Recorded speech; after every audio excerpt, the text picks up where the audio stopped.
We need to have a conversation about Bethesda's main titles, the expanse of time in between them, and how we're not getting any younger. Hello crows and non-crows alike, my name is Joe Mack, otherwise known as Support Crow, and today I want to talk about how old we're going to be. We're not sad. We're just not 21 anymore. You know, I'm 29 years old, damn it, and I want to sit in a comfortable chair and watch television and go to sleep at a reasonable hour.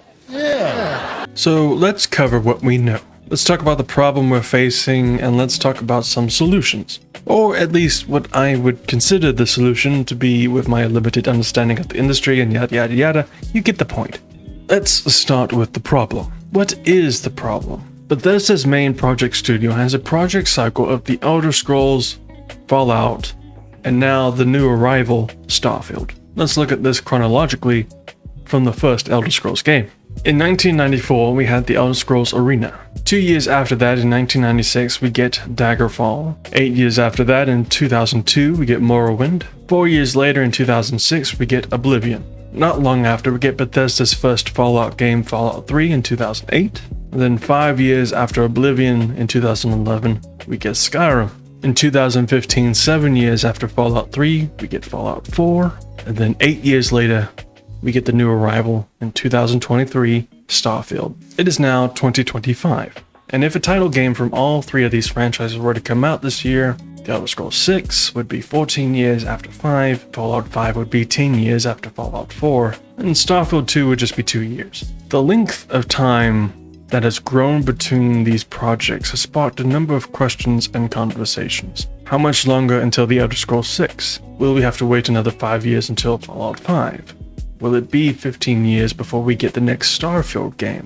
Is the length of time between these projects a necessary evil to ensure the authenticity of the game, or is Bethesda just being greedy with their IP and burdening itself in the process? And throughout all of it, perhaps the most important question in the back of everyone's minds, will the long wait be worth the final product? I'm not entirely sure what the answer is to these questions, but I am sure that the length of time between these projects is having an adverse effect on the fan base. Now, if you're just a Bethesda fan in general, and you enjoy the Elder Scrolls and Fallout and Starfield, then the length of time between these projects likely does not worry you as much as others. However, if you're just a fan of Starfield and happen to be graduating from high school this year, then you'll likely not see Starfield 2 until it's time for your doctor-mandated prostate exam.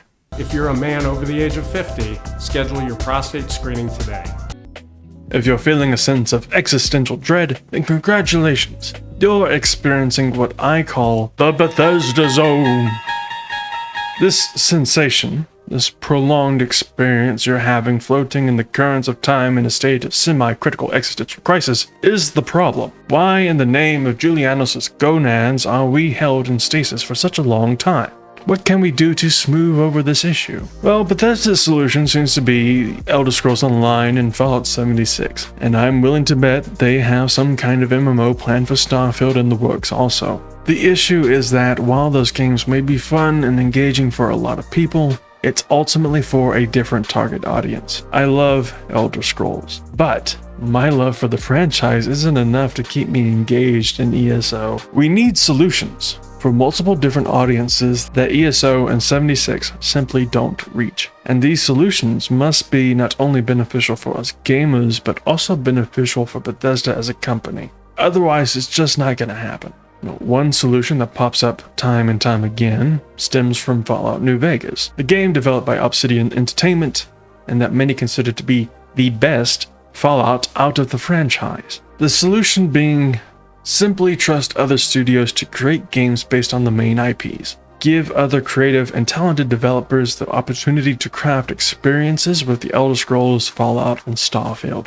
Personally, I think this is a great idea and makes sense. In these franchise side stories, if you will, these games don't have to be as big as the main series. In fact, you could allow studios to experiment with different genres and playstyles. What if we had a Final Fantasy style turn-based game with the Elder Scrolls? What if we had an Uncharted style story with Starfield? What if we got something like the Mass Effect trilogy but it's Fallout? If it works, then Bethesda sweeps up the septums and us players get another franchise game to enjoy while we're waiting on the next main thing. If it doesn't work, then it's no sweat on Bethesda's brow. They're still working on the main title, and the failures of the other studios doesn't impact their performance. It would, however, impact the brand, which is why I think Bethesda's pretty skittish about this course of action. Overall though, there are storytellers and gameplay designers out there that want a chance to show what they could do with the Elder Scrolls, Fallout, and Starfield, and I say give it to them. Now, as good as all that sounds, it's unlikely, because Bethesda seems quite adamant about preserving the sanctity of their intellectual property. Business-wise, Microsoft did acquire Bethesda for $7.5 billion, so both companies have an investment they have to keep secure. Allowing other studios to play around with their billion-dollar IPs may not be a risk they want to take. So what's our second option? Solution number 2 is that Bethesda continually creates DLC during years in between projects. In other words, they kinda adopt what BioWare did for multiple projects. Now, I know that after Veilguard, you probably think I'm crazy for suggesting that, and you're right. However, there was, back in the fabled days of yore, a time when BioWare and EA had their shit together. Crazy, I know. When BioWare released a game, though, the entire team didn't just shift to the next project.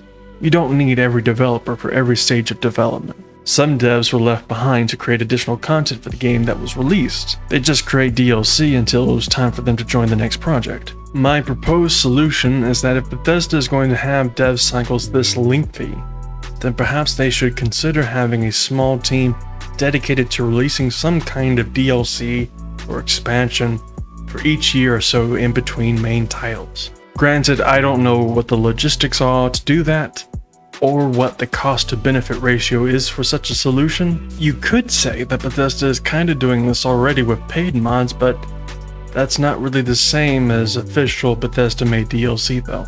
You could also say that modders are doing this already with unpaid mods. If you think it's not realistic to create 7 expansions for an Elder Scrolls game, I recommend taking a look at Beyond Skyrim. For the record, I'm not saying this DLC should be like Beyond Skyrim, I'm simply saying that it's not hard to find ideas for additional content. If Bethesda was not going to reach out to other studios and have them create supplemental franchise games, then this would be my solution. This way, fans get some kind of new content, modders get new assets to play with, and Bethesda gets more money. Solution number 3 is kind of what Bethesda is already doing, remaking their old games into modern-day marvels. This, however, has its limitations. Remastering Oblivion and possibly Fallout 3 will solve our hunger issue for a while, but this resource is finite. I can see them going from Oblivion to Fallout 3, then maybe New Vegas? I'll explain the maybe here in a second. And after their time remastering Fallout, we might get a full remake of Morrowind. Now, I don't see remakes of Arena and Daggerfall and Fallouts 1 and 2 because you're essentially just making a whole new game from scratch at that point. And while Bethesda technically owns the Fallout IP, Fallout 1, 2, and New Vegas are still under the domain of Obsidian Entertainment. Any kind of remastering or remaking of those titles is going to have to involve them by some degree, which is why I say New Vegas Remastered is a hard maybe. Obsidian is more interested in doing its own thing with Avowed and Outer Worlds, and although they don't have the massive success as Bethesda, they're more than happy with what they have. But who knows? Money has a way of making things happen, so I guess we'll find out. And lastly, Starfield is new. There are no past Starfield games to remaster. Granted, that didn't stop them from releasing Skyrim 11 times, but you get my point. While revisiting older titles and bringing them into the current age is an interesting and fun prospect, it ultimately falters under the potential of the other two solutions. It is a short-term answer for a long-term question, but those are the 3 solutions that I can see. Or maybe we can give dev teams a truckload of skooma so The Elder Scrolls 6, Fallout 5, and Starfield 2 can be out yesterday. But each of these solutions have some kind of compromise. Solution 1 gives players more games to enjoy and new experiences to play with, but Bethesda isn't entirely at the helm of the ship. Solution 2 provides players more content in games created by Bethesda, but they are not full-feature games and part of Bethesda will always be working on content for previous titles. Solution number 3 secures the sanctity of Bethesda's IPs, but players will simply be revisiting experiences they've already had. In an ideal world where everyone has infinite money and time, I'd love to see all these solutions play out, providing players with remastered classics, new content on existing titles, and entirely new takes on these beloved franchise, while satisfying Bethesda's and Microsoft's investment. Unfortunately, the real world is not as ideal as we'd like it to be. So how about you? Which solution do you think is best, or do you think there's an entirely different solution to be considered? Are you okay with floating out there in the Bethesda zone? Let me know down in the comments. I hope you enjoyed the video and thank you for watching. And be sure to stick around for my next Elder Scrolls vid, where we will be discussing the theory of more player choice being a focus in The Elder Scrolls 6. Until then though, be safe, be well, be kind. Bye bye.